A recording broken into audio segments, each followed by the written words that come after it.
জুলাই বিপ্লবের পর গত রাতটি সবচেয়ে কঠিন রাত ছিল বলে মন্তব্য করেছেন জাতীয় নাগরিক কমিটির জ্যেষ্ঠ যুগ্ম সদস্য সচিব ও জনপ্রিয় স্বাস্থ্য বিষয়ক কন্টেন্ট ক্রিয়েটর ডক্টর তাসনিম জারা। শুক্রবার ফেসবুকে দেওয়া এক পোস্টে এমন মন্তব্য করেন ডক্টর তাসনিম জারা।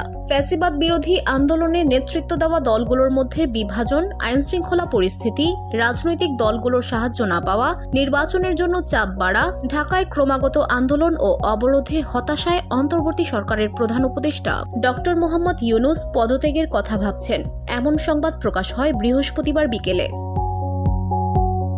পরে সেই রাতটি কিভাবে কেটেছে তা জানিয়ে সামাজিক যোগাযোগ মাধ্যমে দীর্ঘ স্ট্যাটাস দিয়েছেন তাসনিম জারা। এই অবস্থায় দলাদলির ঊর্ধ্বে উঠে বিভাজন ভুলে ঐক্যের আহ্বান জানিয়েছেন তিনি। তাসনিম জারা তার পোস্টে লিখেছেন, জুলাই বিপ্লবের পর গত রাতটি ছিল সবচেয়ে কঠিন রাত।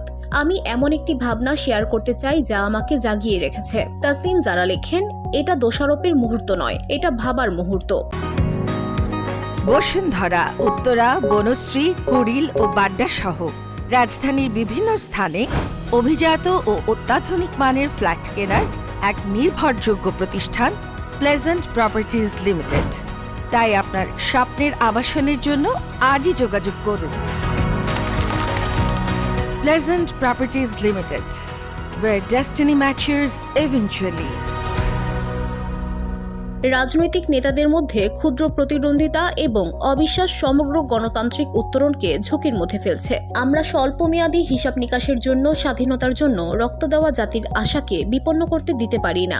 তিনি আরও লিখেছেন, ইতিহাস আমাদের শেখায় যে যারা পরিবর্তনে ভয় পায় তারা নতুন নামে পুরনো ব্যবস্থা ফিরিয়ে আনার জন্য ভাঙন এবং মেরুকরণের উপর নির্ভর করে। এনসিপির এই নেতা আরও লিখেছেন, আমাদের এখানে তা ঘটতে দেওয়া উচিত নয়। আমাদের অবশ্যই দলাদলির ঊর্ধ্বে উঠতে হবে। বিপ্লব জনগণই পরিচালনা করেছেন, আর তাদের কাছেই আমরা আমাদের সংযম, আমাদের সংলাপ এবং আমাদের ঐক্যের জন্য ঋণী। পোস্টের শেষাংশে বিভাজন ভুলে ঐক্যের আহ্বান জানিয়ে তাসনিম জারা লিখেছেন, এই পরিস্থিতি ঐক্যের দিকে মোড় ঘুরিয়ে আনুক আর বিভাজনের দিকে নয়। VOD Bangla news desk.